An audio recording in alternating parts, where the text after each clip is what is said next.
give us her insights, I suppose, on what's happening over the next 12 months. There is a lot of stuff happening. So we maybe just sort of kick right off.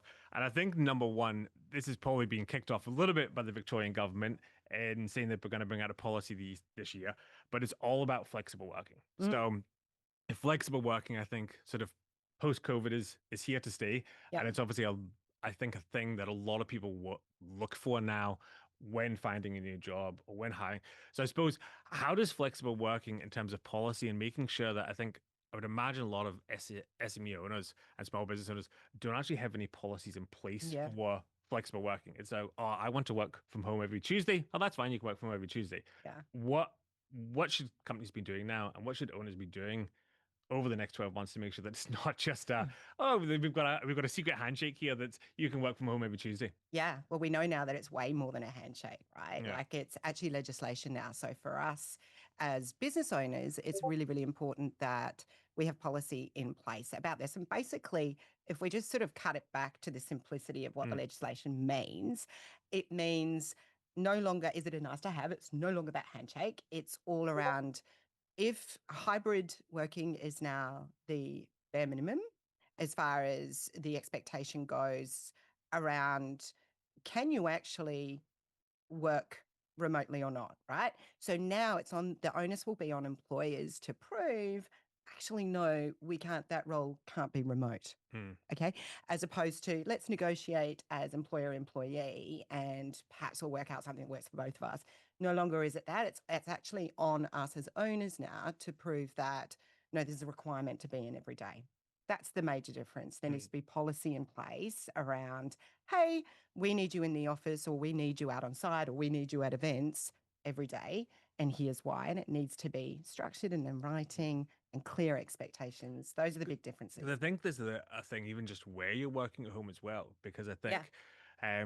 you're as a business owner, you're there for the employee safety and making sure that they're working at the right desk or conditions. So it's not just a matter of fact anymore of, oh yeah, you can work from home and people are working from bar stools at the dining table and breaking their back, and you're going to need to end up paying for a chiropractor to sort them out. So that's now a part of policy as well, isn't it? Huge. Yeah. Where their actual work set up and how they're set up to work at home Yeah. is a huge part as well. Yeah, there's WHS policy now that's in place. If we're going to be at working from a home office, as an example, right?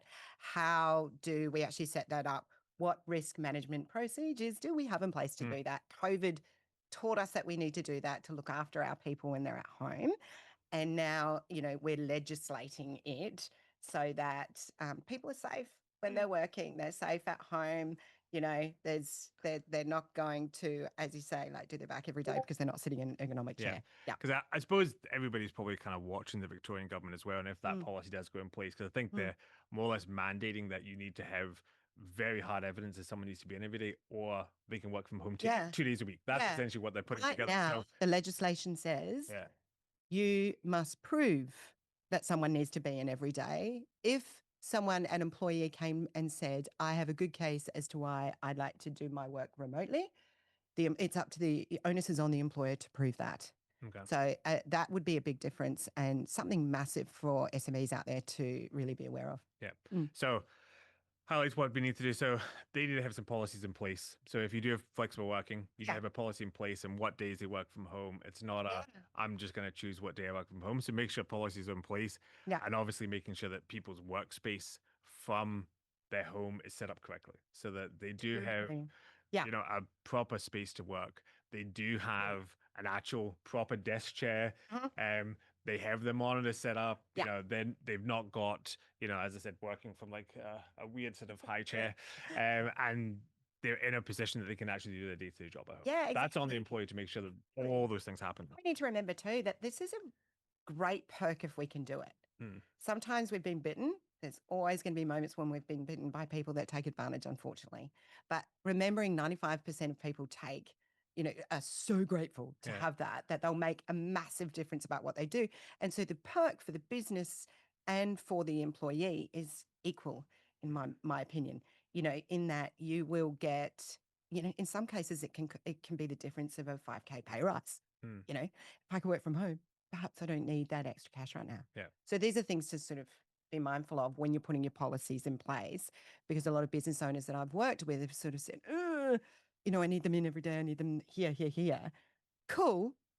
Perhaps make sure we've got really strong expectations and accountabilities in place, and then maybe it'll allow us to be more Yeah. flexible. So the way I say it is, I mean, a lot of times it actually comes down to a business and how they've structured it Yeah. to make sure that there's clear reporting metrics or what's the expectation of Yeah. the staff member themselves. Yeah. So we're expecting you to do X every day. What's the KPI reporting that we're getting you to do to make sure you're doing your job? Yeah. Because maybe it's not the business owner's fault if they're, Yeah. they want them in every day. Is that because maybe they're micromanaging them or?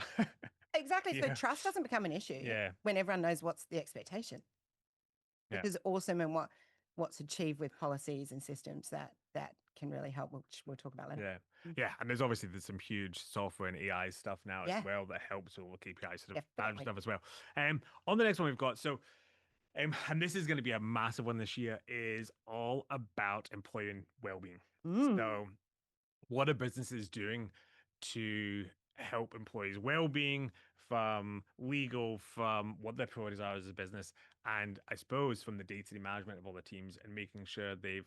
I think there was actually I think talking to you this morning, and I read a report in the Australian. The newspaper did a whole report on all the different sort of top corporate businesses across Australia today, and what they do and all the benefits that all the employees get for health and well-being, from longer mat leave. Mm-hmm. A lot of them are giving partner mat leave Yeah. as well now. I was reading ones, they've got a weekly, they can bring their dog to work. There's all these random things that large businesses are doing. Yeah. And what they're saying, which I find really interesting, is that a lot of staff are looking now not necessarily for the highest salary. Mm-hmm. So if they've got, 3 or 4 job offers on their plate, it's not always actually to do with salary, but a lot of it can be to do with actually the wellness and the things Without that a are doubt. happening inside the business. So, Yeah. I mean, what are you seeing Yeah. currently in some of the ones Well, that you've been exactly working that. I with mean, brands? we were talking about this earlier. I did a research project about 18 months ago now on a pretty big sample size globally with another global business, right? And I think we had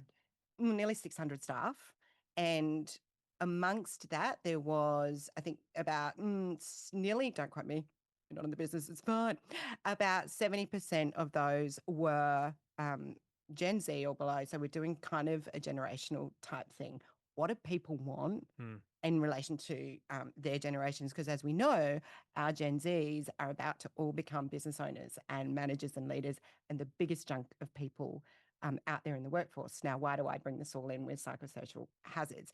What they care about compared to perhaps what I care about are very significantly different as far as how would you rate your top 10 most important things in a business, right?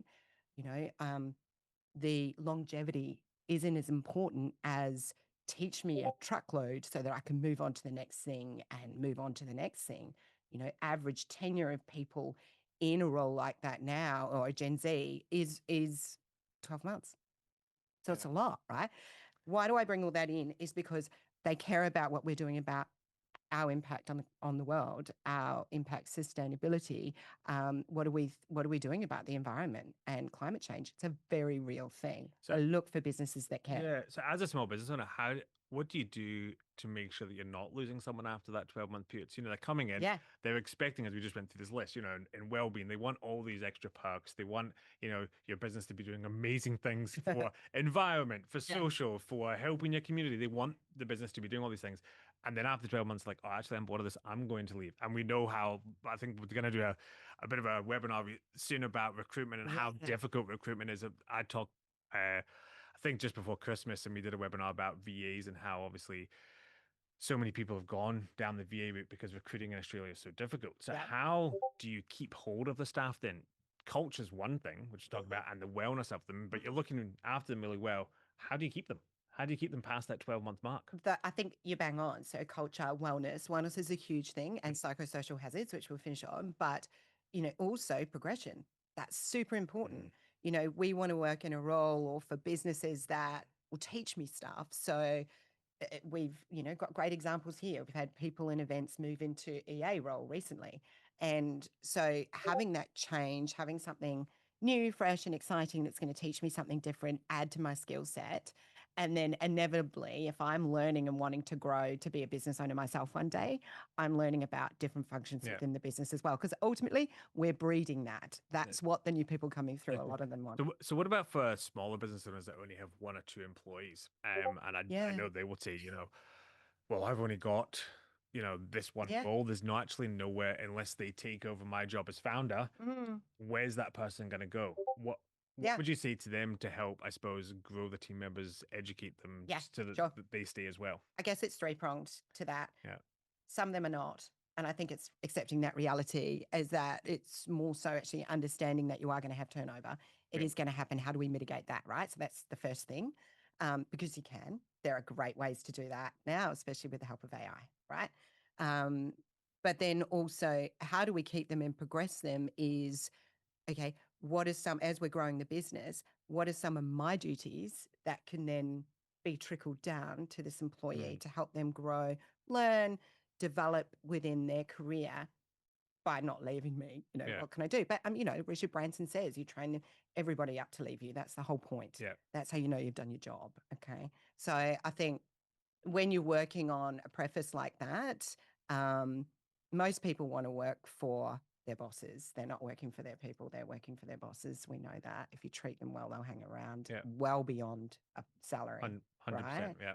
So I think, I think it's important though to have a realistic and quick way of helping someone into a new role and then replacing as well, because it's inevitable. It will happen. And I suppose a lot of that, even kind of totally going off Yeah. topic here, Yeah. a lot of that even comes down to their onboarding with you as a company too. So as they're onboarding, and how often are you doing check-ins with that person? Are you doing, 6 monthly, 12 monthly sort of reviews, asking them what they actually want to learn? Are you trying to give them new Yeah. information, and rather than them just their day to day is the same every day, Yeah. and nothing really changes? Totally. Because a lot of that's going to come into it too, right? It's Yeah. that if you onboard them really well and make sure that you're checking in to ask what they want. And I suppose that comes down to, what HR software people are using as well. And if you don't have something like that in place, then it's very difficult to manage. When was the last check in with that team member? Yes. Oh, I've actually not done an annual review in like 5 years. Yeah. Feels like a year ago. Yeah. Gosh, yeah. Because I think, especially in small business, things go so quickly, right? And you lose track of time, and before you know it, someone could have been with you and you've actually not done a check-in. And a check-in, I think when I mean a check-in, it's not like, oh, hey, Charlotte, how are you today? Things going good? Good. Awesome. Yeah. It's more of an actual sit-down, formal, how has it gone in the last few months? Totally. Here's, the KPIs that we set. How are you getting on with them all? Here's the, HRIS systems are so important for that. I mean, we use Employment Hero, and it is amazing as far as taking a lot of that.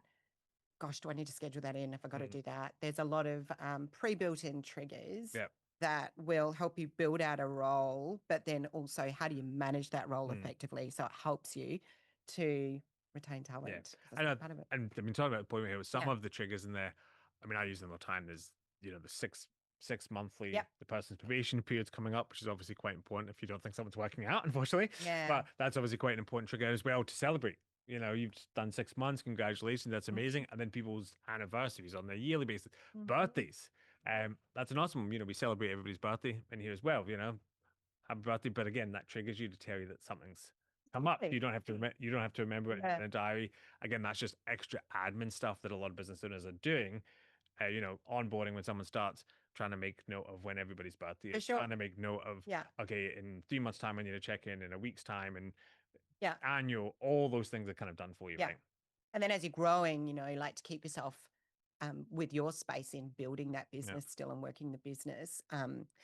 The VAs are amazing as well. My VA that I have that helps me with Employment Hero here I would be lost without her. She does a mountain of work, and that platform is brilliant for both of us to be able to manage and engage our team, on a daily basis. It's great. And that's sort of a purpose of it, because the next part I want to sort of talk about is, obviously, AI is a massive subject which everybody is all over at the moment. But what I want to kind of talk about is, in 2026, there's going to be lots of changes with, I suppose, technology in general, right?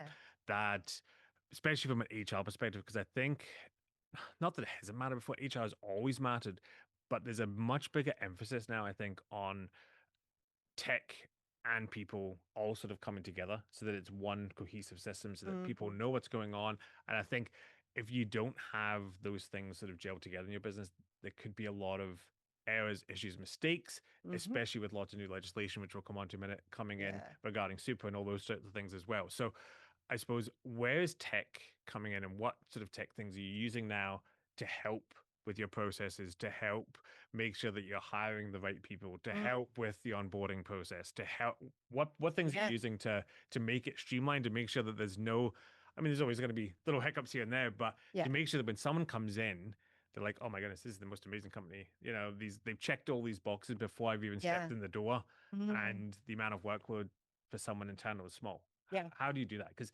especially for small business owners, there's so many things you have to do, Yeah. even just to hire somebody, right? It's a So yeah. do. And so I think so a big one is an HRIS platform. Highly recommend it, even if it's on a subscription-based model, like via EmpireOne, for example, Empire People. Um, that I would highly, I know I'm selling that, but I would highly recommend Mm, that because it can be quite expensive to get the software itself. So Employment Hero, for example, is a great software to cover all of the things you've just discussed. So if you're, because business owners aren't always HR managers and aren't always people managers as well. So what do we need? And I know that I love it with businesses that I've worked for. I've been an HR consultant for many businesses along the way. And we have always dealt in an HRIS mm. platform to be able to, A, construct policies, procedures, work out how we're going to treat our people. What are your values? How do we actually sell your employer brand out there in the marketplace, which is really, really important. There's Super important. so many facets, Well, right? Especially now. you talked Especially now. about brand there. I mean, that's so Yeah. important now for business, right? What is your actual brand online? Because Mm. a lot of people now, even when they're searching for a job, the first thing they do is, okay, well, what's the website look like? I'm going to quickly go onto Instagram and see if they've got an Instagram feed and got any posts on there. Yeah. Do they have any bad reviews? There's so many things people will check before they even apply to your job. Without a Yeah. doubt. And to that point as well, like we've got the HRIS, which should include, so HR information system, which should include an applicant tracking system so that Mm, we can bring together your LinkedIn, your Seeks, your different job boards that you might be going out to look for people. And it'll bring it all into one platform so that you can sort of see it and depending on yeah, who you're working that with, makes right? sense. It's really, really important to have that. And then, it's right from engagement of someone out there in the marketplace right through to offboarding. That system looks after everything. And like I said before, I've got a VA that helps me manage it as well Mm, internally. So that is in response to your question about automation and tech, that's what I would do. Another thing from talent attraction, and I'll give this little snippet for nothing, would be video. If you are looking to get the top 5% of applicants available to you in the market at the moment, get on video your ad, because 6% of ads are videos at the moment being looked at on LinkedIn. Sorry, to explain that a better way. On LinkedIn at the moment, there's only the videos that are on there still makes up 6% of all content only still, right? wow. Yet the click-through rate and the application rate from a video job ad, you are almost 70% more likely to get Wow. eyes on that. That's huge. Why not do it? We have Yeah. to do it. We Yeah. know ourselves, it's working for us here, right? So video advertising, first of all, and then using another platform, which is actually quite cheap that I use, which is solo interviewing. Saves you a truckload of time where So, people apply. so talk to me about solo interviewing. What does that entail? So if we're looking for a CEO at the Yeah. moment, if the CEO can apply, we can do a very brief screen. And then from there, I can say to them, hey, I just need you to do a quick video intro for me. I'm going to send you a link and it'll give you 5 different questions of me asking them a question. And from there, you can just click respond and respond how you would, right? It sends back to me instantly a video that's no more than 5 minutes all up, all put together, where I can say, okay, they've just answered all of these questions. It saves time for me, saves time for Mm. them. So And you're, this is before we've even looked at resumes. yeah, so you're basically saving time. So in terms of even the initial phone call screening, Yeah. because you've answered all these questions, then the applicant is doing a quick video answering all your We're questions. seeing them. Yeah, and then you can Right. kind of gauge whether you think this person's going to be a right fit or They're not. going to be the right Yeah. culture fit. You get so much more from a video than You you do, do from a piece 100%. of paper, and having to then do all your research in the background, finding their social footprint to try and find out more about them. Let's just get them to tell us. Yeah, Um, that's an amazing bit of tech. yeah, it is a cool bit of tech. We've been using it here a lot. If anyone's interested, let me know and I'll just shoot out what it is. Okay. Yep. So yeah, so it's tech and automation where it saves you time, money, energy is actually putting it Yeah. all into one HR software Yeah.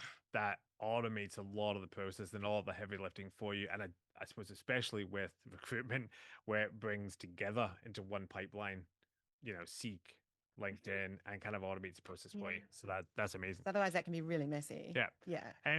On to the next one here, Yeah. which is, I suppose, a really big one, which is payday super changes. So talk to me about what's happening this year with payday super changes. Yeah. Because this will affect, I think, for lots of small businesses, cash flow management. It's going to affect, Yeah. I suppose, when you pay super. Talk to me about the legislation change and what's happening Cool. this year with super. Yep. So from July 1st, 26 this year, we are now legislated and required by law to pay super on payday or within 7 days of the payday. So why this is different, and a lot of people will probably know this out there if they've been paying it quarterly, or some people 6 monthly or annually. Sometimes, well, the reason this has come in place is because sadly a lot of businesses have just not been paying. So we needed stronger laws. I think it's a good thing. It is really good for our employees because it's going to compound. It's going to mean more when they retire, which is a great thing. It, with the right financial advice, can still be really good for employers as well, so business owners as well. So I just had to preface it by saying that. So by July 26, we need to have our payday, we've got to have our payroll set up and all of our systems set up so that when we are paid fortnightly, within 7 days, our our superannuation fund receives Yeah, those so funds. it's on pay. It's not on a On monthly pay. basis. Totally. So, We don't get to okay. decide when anymore. Yeah. We can't just accrue it, put it in the pay slip and say, hey, we've accrued this for your super. Might pay it in 6 months' time Yeah. if you're lucky. We've now got to have it paid within 7 days of when our payday is. So, look, what are the risks for business owners out there? The risks are it's a huge penalty if you don't do it. So I think it's 60%. They're really going to come down hard. And the reason being is because it's been really tricky to track by the government in the past. And so there's been a lot of missing super contributions being flushed out that are from 5-10 years ago, right? And, what can you do about it now? Yeah. Some businesses are not even open now. Too late. So that's right. And that's why they're doing payday super now. It's going to be tough, but it is really, really important now to be all over your payroll process, to have someone that understands that legislation. If you've got your payroll offshore, which a lot of people do, making sure you've got your right systems around it and that you've at least got some touch locally, because it is a very complex local law. Yeah. Yeah. Well, I suppose the whole payroll part is quite a complex thing. So, Yeah. especially Totally. if you do, if you do have, payroll offshore, it's always good to have someone locally checking to make sure that, because legislation does change all the time, right? And even for people's annual leave and leave loading and all these additional things that a lot of people don't know about or bother about, they need to have these checks and balances. Yeah, absolutely. And it's where a great HRIS will help as well. Employment Hero again. Yeah. Oh God, I should speak for them. They have Employment Hero payroll as well. Brilliant. Brilliant system. Everything's updated in there as the legislation happens. So you don't have to worry. Like me being in HR, for years I would have to just be stalking all of the legislation updates across multiple wards. Fair work as a safe tab in there, was it? Oh, it still is. Because I need the information. But Employment Hero will now update all of your policies. So you can have your policies in there, for example, with the psychosocial hazards. Now that that's changed to legislation, not just a nice to have, they can update that. They'll send you a link saying, hey, this has just been mandated. you have to have a, a prevention clause in place by this date. Here's what we suggest you do. All right. Okay. Good stuff. So super. Basically, you need to make sure that you've got Super. a super in checks and balances. Make sure your pay will understand it, Yeah. and make sure that you've got everything and a policy put in place internally for how you're going to manage those changes. Essentially, so Absolutely. super now needs to be paid from July 1st, every single pay run. Every So time.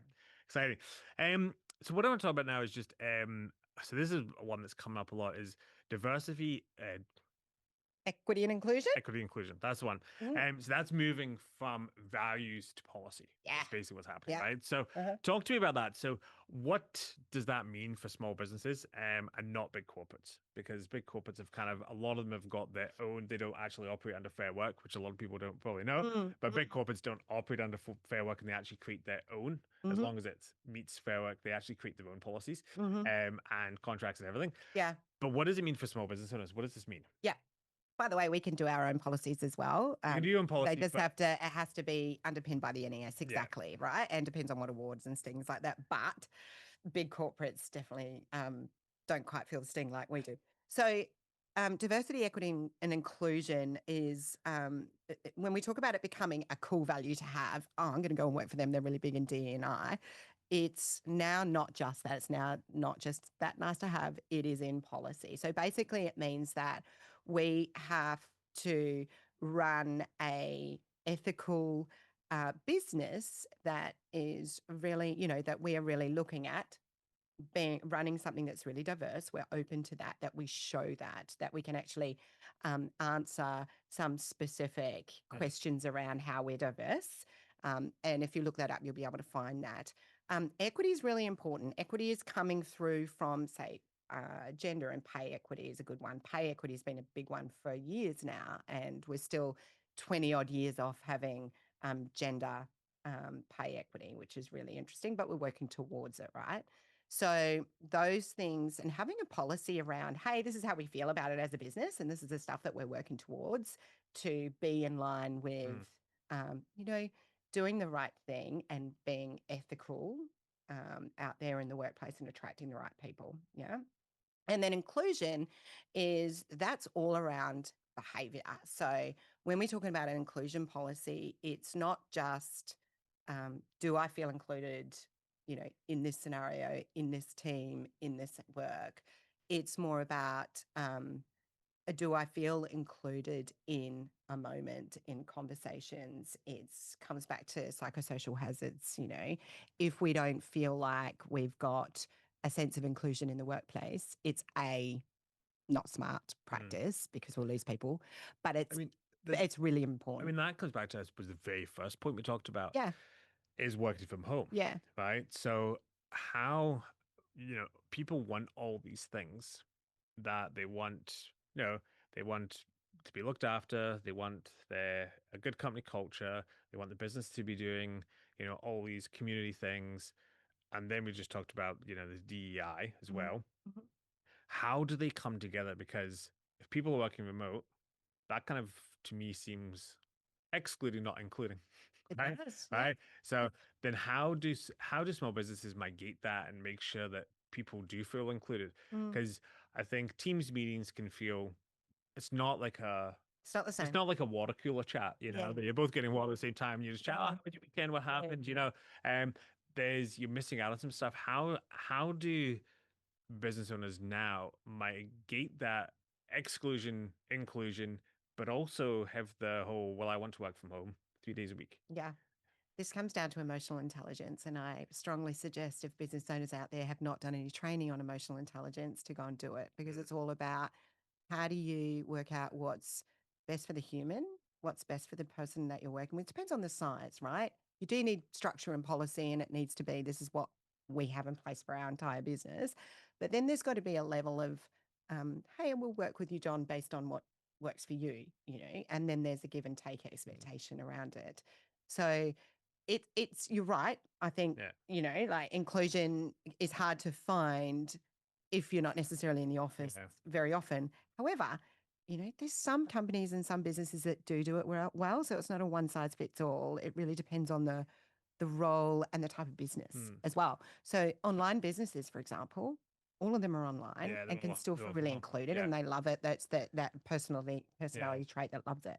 So I'm the opposite. I hate working from home. yeah, I generally hate it. Like I couldn't yeah, actually. I do work from home a couple of days a week because yes, of children commitments. yes. But you'd Unfortunately, rather be here, not but I there. hate it. I'd rather be here. Sometimes I'll drop them off, and even Yeah, though it's like a hour and a half commute here and there, and I have to yeah. leave early, I would still prefer to come to the office. Well, see, I personally love a balance, right? Yeah, So and this is what I mean. yeah, I'm a 3 and 2. I love my 2 days from my home office. I get so much done, yeah, and it's for me, and plus I've got a big commute. So for me, I love yeah, that. But yes, I couldn't do always remote yeah. either. So, I'd struggle with it. But yeah, yeah. you're right. So you and I are a good example of that, Some right? people work, I think, like my wife works really well from home. Yeah, She's an analyst for one of the big four, and you know, yeah, she worked from home. And this is that thing, sort of the funny thing. She worked 50% from home pre-COVID. yeah. So And so she's um, already used to it. I was used to it. So Mm. yeah, it is a big thing.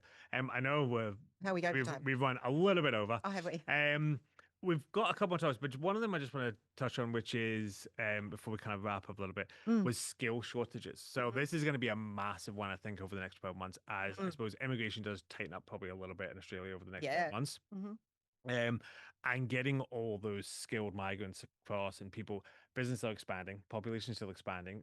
There's hiring is still super hard. Mm. What would be your recommendation over the next 12 months of business owners looking to, you know, well, I hope sure a lot of EmpireOne members are scaling their business and hiring is going to be top on the agenda. I'm sure you've all got a plan in place for when you're going to be hiring over the next 12 months and when you hit certain milestones.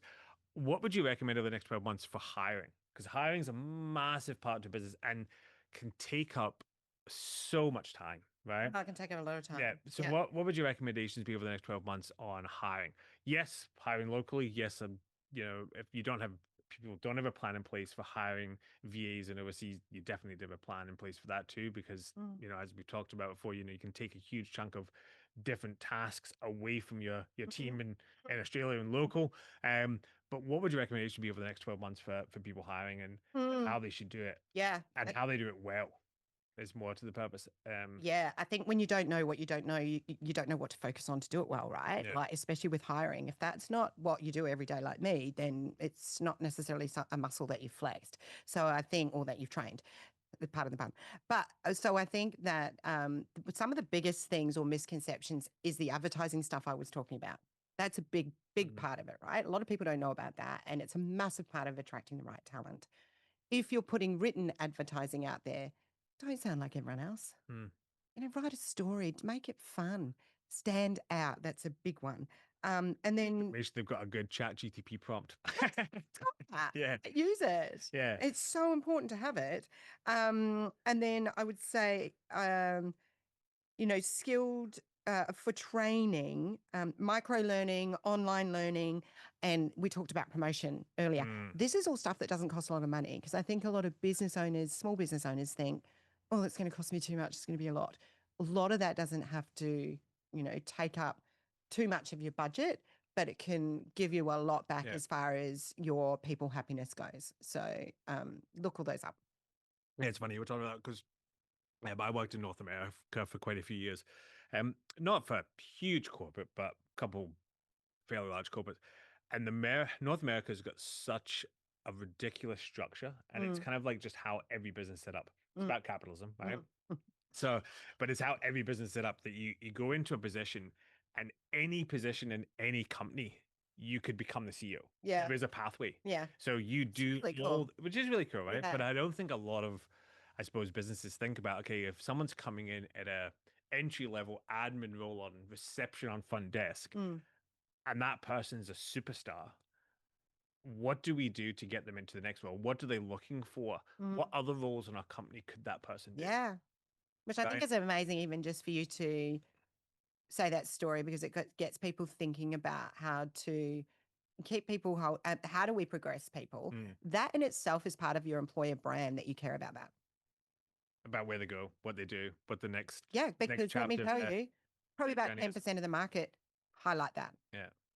Yeah, because you don't want people to stop and then Yeah. that's the end, right? You And want them yet, to like, keep doing more. exactly 80% of candidates care about progression, yet 10% of the market actually talk to it or do it very well. So just do that. So I suppose that comes into, your quarterly catch-ups with all of your team members. It comes into actually, what do they want? What are they really good at? Is Yeah. there other positions that we can push them into, or micro-learning? I mean, do you have any recommendations for like micro-learning and what people should be using to get the staff? I know LinkedIn have got Yeah, a whole micro-learning section that they people do. can subscribe to, which is Yeah. pretty cool. But is there other things that I'm going to send this to others- Employment Hero because Employment Hero have great micro Okay. learning, right? And I'm setting some stuff up for us next month.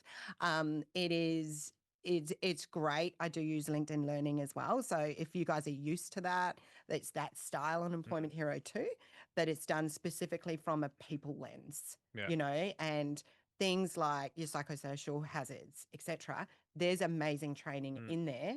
We now have to show as a business that we've trained our people on it. There's training built in that platform. A lot of the HRS local platforms are doing it. There's training already there that you can tailor. Yeah. So if by like we have to do that now. So I don't want to scaremonger people, but if we get audited at the moment, if businesses out there get audited right now and they haven't addressed it, it's a little bit scary. Okay. Because yeah, I suppose that education around anything, people love education. Yeah. So if you're part of your job, you're getting educated while doing it. Yeah. We're very fortunate that we work in an education company, so there's education all the time for free for us, which is awesome. But I suppose for lots of employees, education's not a part. Here's your manual. Yeah. See ya, good luck with your job. So I suppose continually upskilling your staff with small education, even team training days where you get an external speaker in. I've worked for a lot of organizations that do that quarterly, someone external coming in, training everybody on small things. We had a guy, I think a couple years ago, that came in and talked all about one percenters. So he took Atomic Habits book. And he's like, how do you as a business and all your team upskill your staff on just 1% better every day, right? 36% better a year, 1% a day, right? Yeah. So how do you do that? Here's amazing book, but how do you actually put that into practice and make sure your team are doing that? So I suppose, yeah, business owners now, they need to have this in place so that their team are upskilling. There's some learning opportunities from them. I suppose that comes down to even the tech piece as well.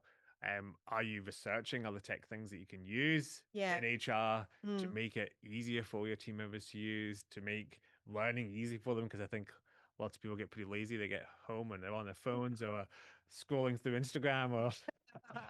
And that's what we always do, right? Not that I'm speaking about myself here. That's definitely not what I do. No, we're not doing fancy TikToks at all. No, I think that training is super, super important. And I'm always going to say, yes, it's cool to get the how do we get more productive at work, the 1%ers type stuff, and getting that guy in is amazing. And then mixed in on that is compliance and legal and governance, which is stuff that has to happen. We have to train all our people on how to stay safe at work. Yeah. And that's now not just physically, it's also mentally. Yeah. So I suppose we have gone over. So thank you for sticking with us. But I suppose bring it all together. If you are a small business owner and you are looking for some HR help in terms of some software and some advice around that, we can certainly help you at EmpireOne. And if you are looking sort of planning, I suppose, the next 12 months in terms of recruiting, in terms of VAs as well, because it's a large part. As I said, you'd be lost without your VA for all the stuff you're doing. We do have a quick QR code here that we could pop up here, which if you just pop it on here, let's see if you can see this. Actually get it up. Seamless. No, it's not seamless. We can see it. Yeah, I can see it. Yeah. But no one else can see it. I'll get Amanda to put it in the chat anyways. So we'll be down in the chat here. You can put an appointment with Amanda. She'll go through a bit of an HR strategy call with you about things you can do from a VA perspective over the next 12 months. Awesome. And obviously we've get you set up with employment here as well. If that's something you'd like to look into, we can give you some advice on what it does, what it doesn't do. And if it's something you're looking for your business over the next 12 months, as I said, it is an incredible platform for just managing all of your HR compliance, which now is becoming obviously a bit more of a a crazy environment to manage, Yeah. especially if you're doing it through Excels and using a few different softwares. So it just manages the whole Yeah, point. very messy. I do have one very last thing. Is just a quick fire question for you, Charlotte. Go for it. So, one HR mistake that will cost SMEs the most in the next 12 months. Um, not updating their policies. And having all the staff basically review them. Yep. And well, not updating their policies and thinking that they can rest on their laurels, given that the legislation has just got so massive now. We are at high risk. I don't want to scare people, but we are. And so if we don't update and train our staff and keep them safe, then, it's going to be a massive challenge. So it'd be probably the biggest risk. And then next question is, so one policy that every SME should update this year. Their psychosocial hazards. That's one. And what's their prevention plan for that? They should, if they don't have it, should have it now. Okay. Yep. We'll put a recording in so everybody can watch this again. So Yeah. psychosocial hazards, that's like Yeah. a tongue twister. Yeah, it is. And then one role founders should stop doing themselves. Because I think a lot of I've talked about this a lot. So, being the chief of everything officer, you do not want to be the chief of everything officer. We've all been in that position where you're the person doing everything. So what's one thing that they could take away that they should definitely tomorrow stop doing them? Well, I'm going to say, HR, admin, getting a system in